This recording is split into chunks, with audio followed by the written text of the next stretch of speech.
13 साल बाद globally Apple ने सैमसंग को ओवरटेक कर लिया है, डिस्पाइट द फैक्ट कि सैमसंग नंबर ऑफ फोन्स ज्यादा बनाता है। और ये कोई छोटी बात नहीं है, क्योंकि प्रीमियम मार्केट की ग्रोथ हो रही है, लेकिन सिर्फ एप्पल को ही इसका इतना ज्यादा फायदा क्यों मिल रहा है। So yes, welcome to the 19th episode of no name series. आज भी हमारे पास टोटल 4 न्यूज स्टोरीज हैं। शुरू हम इस ग्लोबल स्मार्टफोन मार्केट वाली सिचुएशन से करते हैं। ग्लोबल मार्केट काफी टाइम से डिक्लाइन पे ही था, लेकिन 2023 का एंड आते आते थोड़े रिकवरी के साइंस दिखने लगे हैं। आईडीसी की रिपोर्ट के हिसाब से स्मार्टफोन मार्केट ने लास्ट ईयर के कंपैरिजन में 8.5% की ईयर ऑन ईयर ग्रोथ की है। एंड एप्पल ने 13 साल बाद सैमसंग को बीट करके टॉप स्पॉट हासिल कर लिया है। तो 2022 के लास्ट क्वार्टर में टोटल 300 मिलियन फोन्स बिके थे, लेकिन 2023 के लास्ट क्वार्टर में टोटल 326 मिलियन फोन्स बिके थे। एप्पल ने मार्केट को डोमिनेट भी करा और लास्ट क्वार्टर में 80.5 मिलियन यूनिट्स बेचे, जबकि पूरे 2023 में इन्होंने 234 मिलियन यूनिट्स बेचे थे और इनका 2023 का मार्केट शेयर था 20.1%। वहीं सैमसंग ने 2023 में 226 मिलियन यूनिट्स बेचे और इनका मार्केट शेयर था 19.4%। Xiaomi आता है थर्ड पे with 12.5% and Oppo fourth with 8.8% and fifth पे आता है ट्रांजियन होल्डिंग्स विद 8.1%। हाँ, जो कंपनी टेक्नो, इन्फिनिक्स, आईटेल इनको ओन करती है वो अभी फिफ्थ पोजीशन पे बैठी है और इनकी ग्रोथ एक्चुअल में बहुत ही अच्छी हो रही है, क्योंकि सिर्फ एप्पल और ट्रांजियन ही है जिन्होंने पॉजिटिव ग्रोथ दिखाई है। एप्पल ने 3.7% और ट्रांजियन ने 30.8%। यस, 30.8%। बाकी सभी की तो नेगेटिव है और सैमसंग की तो सबसे ज्यादा नेगेटिव है। तो लड़कों, एक बार डीप करो थोड़ा, इस सिचुएशन को थोड़ा एनालाइज करते हैं। चाइना में एप्पल की सेल्स अब 30% के आसपास कम हो गई है, क्योंकि हुआवे वगैरह अब वहां अच्छा करने लग गए हैं। और सैमसंग इतने सारे फोन्स निकालता है कि आपको हर प्राइस ब्रैकेट पे एक फोन तो मिल ही जाएगा। और एप्पल साल में सिर्फ 4 फोन निकालता है और चारों ही प्रीमियम प्राइस टैग के साथ आते हैं। इसके बाद भी ये कंपनी अब टॉप पे बैठी है। इन्फ्लुएंस समझ रहे हो? अब आप खुद बताओ कि नर्ड्स को छोड़ के आखिर 60 हर्ट्ज वाली स्क्रीन से किसको फर्क पड़ रहा है? कोई दिख रहा है? मुझे तो नहीं दिख रहा, क्योंकि अगर ये ग्लोबली टॉप पे बैठे हैं तो कितने लोगों को फर्क पड़ता है। और ये डेटा बहुत क्लियरली दिखाता है कि ओवरऑल मार्केट प्रीमियम सेगमेंट की तरफ बढ़ रहा है और आम लोग तो प्रीमियमनेस के साथ आज भी एप्पल को ही एसोसिएट करते हैं। We need someone to save Android, वरना ग्लोबली एप्पल सभी को यूएस जैसा बना देगा। वैसे तो ये ग्राफ हमेशा ऐसा ही रहता है कि Q4 में एप्पल की सेल्स हमेशा ज्यादा होती है, क्योंकि उस टाइम पे नया आईफोन आता है, और साल के पहले क्वार्टर में सैमसंग की सेल्स ज्यादा बढ़ती है, क्योंकि उस टाइम पे इनका नया S सीरीज का फोन आता है। लेकिन ईयरली एप्पल ने कभी टॉप नहीं किया, but this is not the case anymore. And मेरा गेस भी यही है कि अगले साल एप्पल के सेल्स का नंबर सैमसंग से और ज्यादा होगा। अब ग्लोबली चाहे एप्पल जीत रहा है, लेकिन EU इनको जीने नहीं देगा। अब EU एप्पल के साथ कैसा बर्ताव करता है ये हम सभी को पता है। I mean, उन्होंने फोर्सफुली एप्पल से उनकी सबसे प्यारी चीज छीन ली। So yeah, they are government and they can do everything and they are doing so. काफी टाइम से हम ये सुनते आ रहे हैं कि एप्पल को एप्स की साइड लोडिंग को अलाउ करना पड़ेगा। जैसे एंड्रॉइड में होता है कि आप कहीं से भी APK डाउनलोड करके इंस्टॉल कर लेते हो, तो एप्पल को ऐप स्टोर के साथ भी ऐसा कुछ करना पड़ेगा। अब हर अच्छे डिसीजन को इंप्लीमेंट करने से पहले एप्पल अच्छे से रोता है,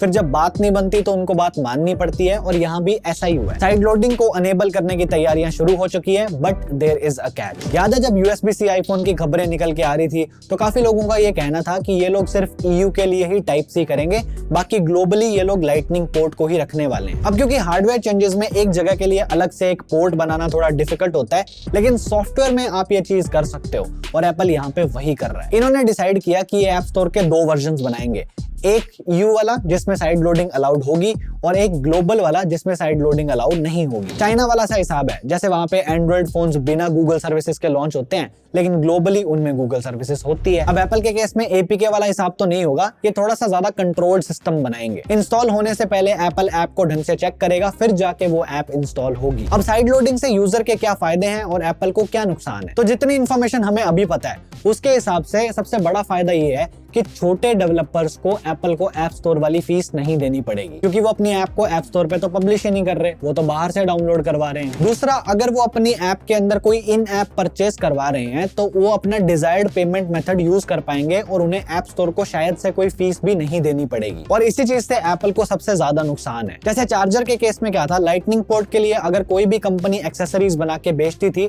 तो उसका कुछ कमीशन एप्पल के पास भी जाता था, और वो USB-C वाले केस में भी वैलिड है। लेकिन एप्स के केस में आप ऐसा नहीं कर पाओगे, क्योंकि जब साइड लोडिंग हो रही है तो आखिर फीस किस बात की। तो अभी के लिए हमारे पास जितनी इन्फॉर्मेशन है उसके बेसिस पे यही सबसे बड़ा नुकसान है, बाकी आगे देखते हैं। अब लास्ट वीक S24 सीरीज भी आई है, वैसे तो अल्ट्रा खरीद लिया गया है। सबसे पहले बेस मॉडल्स का डिजाइन तो काफी ज्यादा आईफोन जैसा दिख रहा है। इन्होंने भी अब अल्ट्रा के फ्रेम में टाइटेनियम लगा दिया है, so we have someone close to this. और जो भी कह रहे हैं कि एप्पल की कॉपी है ये वो, तो देखो एक फोन का डिजाइन 4-5 महीने में नहीं बनता। ये जो फोन अभी लॉन्च हुआ है इस पे पता नहीं इन्होंने 1-2 साल पहले से काम करना शुरू कर रखा होगा। मैंने भी मजाक मजाक में ये एक शॉर्ट में बोल दिया था तो लोग मुझे ही गाली देने लग गए कि पागल है क्या, ऐसे थोड़ी होता है ये वो। ऑब्वियसली ऐसा नहीं होता। बाकी अल्ट्रा हर साल जैसा सेम ही दिखता है, छोटी छोटी चीजें रिफाइन हुई है, जैसे कि अब स्क्रीन को फ्लैट कर दिया है तो बेजल्स काफी छोटे हो गए हैं। आई होप वो 15 Pro Max के क्लोज हो, क्योंकि इसके तो काफी अच्छे और काफी सिमेट्रिकल दिखते हैं। और इस पे इन्होंने गोरिल्ला ग्लास आर्मर लगा दिया है जो कि आई गेस थोड़ा ज्यादा स्ट्रॉन्ग है, और तो कुछ नहीं होगा। और इंडिया में S24 और 24 plus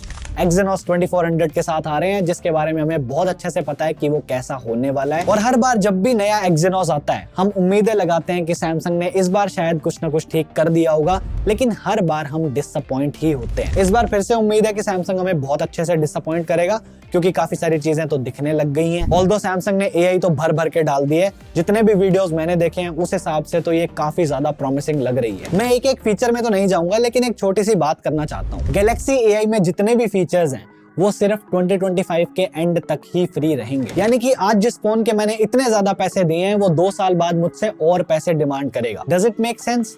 not to me honestly. I hope ये डेडलाइन एक्सटेंड हो जाए या फिर ये लाइफ टाइम फ्री रहे। अब एक इंटरेस्टिंग डिसीजन जो सैमसंग ने लिया है कि इन्होंने 10x वाले जूम कैमरा को निकाल के 5x वाला डाल दिया। एंड आई थिंक इन्होंने ठीक किया है, क्योंकि 10x वाला जूम के लिए काम आता है, वो पोर्ट्रेट्स वगैरह में यूज नहीं कर सकते। और 15 Pro Max के 5x को यूज करने के बाद मैं आपको अश्योरिटी दे सकता हूँ कि 5x वाला थोड़ा ज्यादा यूजेबल है। और इन्होंने सोशल मीडिया एप्स के साथ इंटीग्रेशन काफी अच्छी कर दी है, आई थिंक एप्पल से भी अच्छी कर दी है। और अभी One UI 6.1 के अपडेट के बाद सैमसंग फ्लैगशिप्स के अंदर एनिमेशन में काफी इंप्रूवमेंट्स दिखेंगी। और 7 साल के अपडेट्स देने के लिए सैमसंग को बहुत बहुत बधाई। कंसिस्टेंटली 7 साल अच्छे अपडेट्स देना कोई मजाक नहीं है। सो या कुडोस सैमसंग। लेकिन एक चीज मैं एड्रेस करना चाहूंगा, सैमसंग शॉप का शॉपिंग एक्सपीरियंस इतना बुरा है कि मतलब उसके लिए मेरे पास शब्द ही नहीं है। ऑर्डर करने जाते हैं तो 15 मिनट तक कूपन नहीं लगता, कूपन लग जाएगा तो पेमेंट नहीं होती। सुबह 11 बजे ऑर्डर करने लगे थे, 3 बजे जाके फोन ऑर्डर हुआ है। अब ये छोटा सा ओपिनियन था, बाकी इंप्रेशंस और रिव्यू के अंदर अच्छे से बात करेंगे। अब 4th पे हमारे पास कोई एक स्टोरी नहीं है, 2-3 छोटी छोटी स्टोरीज हैं। फर्स्ट, अब आपको प्ले स्टोर पे और ज्यादा रियल मनी गेम्स ऐप देखने को मिलेंगे, जिसका सरल भाषा में मतलब है और ज्यादा गैम्बलिंग ऐप्स, जैसे कि online casino games, lottery, betting, fantasy sports etcetera. अब चाहे गूगल ये कह रहा है कि हम इनको रेगुलेटेड रखेंगे ये वो, और गवर्नमेंट ने भी ऐसी एप्स के लिए बहुत सारे रूल्स बना रखे हैं,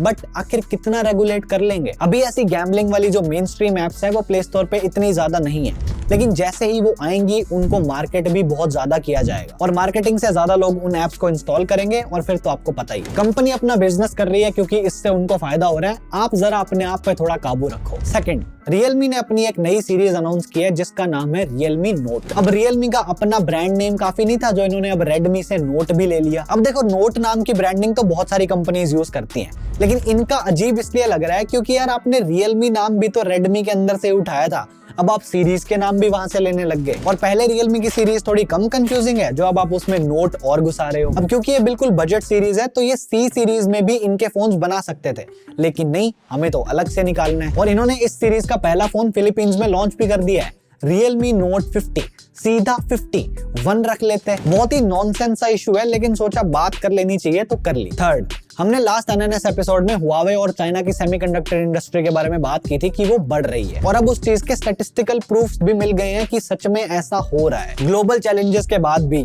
चाइना ने सेमीकंडक्टर मार्केट के अंदर 6.9% की ग्रोथ करी है। पिछले साल इन्होंने 324 बिलियन आईसीज का आउटपुट निकाला था, और इस बार ये नंबर बढ़ के 351 बिलियन हो चुका है। शॉकिंग ये है कि इतने सारे ट्रेड रिस्ट्रिक्शंस के बाद भी ये लोग ग्रो कर रहे हैं, और इसका रीजन मैंने आपको लास्ट एनएनएस एपिसोड की 3rd स्टोरी में बताया था, जिसको आप यहाँ क्लिक करके देख सकते हो।